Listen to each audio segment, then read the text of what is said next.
పహల్గాం ఉగ్రదాడి ఘటనపై ఎన్ఐఏ రంగంలోకి దిగింది. ఉగ్రదాడి జరిగిన తర్వాత ఎన్ఐఏ బృందాలు పహల్గాంలో విచారణకు ప్రారంభించాయి. ఇప్పటి వరకు ఉగ్రదాడి ఘటనపై భారత భద్రతా బలగాలు, జమ్మూ కాశ్మీర్ పోలీసులు సంయుక్తంగా దర్యాప్తు చేస్తున్నాయి. కేంద్ర హోం మంత్రిత్వ శాఖ ఆదేశాల మేరకు తాజాగా ఈ కేసును జమ్మూ కాశ్మీర్ పోలీసుల నుంచి జాతీయ దర్యాప్తు సంస్థ అధికారికంగా తీసుకుంది.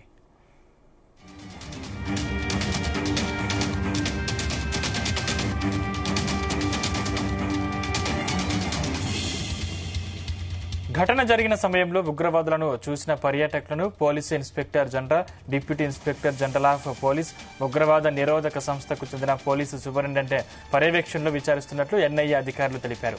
అక్కడ వారు తీసుకున్న ఫోటోలు, వీడియోలను క్షుణ్ణంగా పరిశీలిస్తున్నారు. పర్యటన సమయంలో ఎవరైనా అనుమానితులను గుర్తిస్తే తమకు సమాచారం ఇవ్వాలని కోరుతున్నారు. పహల్గాంలోకి ప్రవేశించే ఇన్అవుట్ ప్రాంతాల్లో ఫోరెన్సిక్ బృందం సహాయంతో తనిఖీలను ముమ్మరం చేశారు.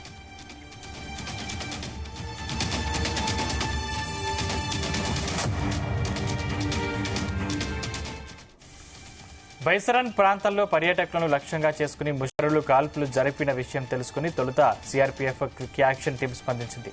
25 మంది కమాండోలతో కూడిన బృందం రాళ్లు, బురద మార్గంలో దాదాపు 40 నుంచి 45 నిమిషాలు ట్రెక్కింగ్ చేసి ఘటనా స్థలానికి చేరుకుంది. వెంటనే పహల్గాం చుట్టూ సిఆర్పీఎఫ్ యూనిట్ చెక్పోస్టులు, ఘటనా స్థలానికి సమీపంలో సురక్షిత పాయింట్లను ఏర్పాటు చేసింది. అనంతరం పోలీసులు అక్కడికి చేరుకుని పర్యాటకులను ఇతర ప్రాంతాలకు తరలించారు. తాజాగా ఈ కేసు దర్యాప్తును కేంద్ర ప్రభుత్వం ఎన్ఐఏకి అప్పగించింది.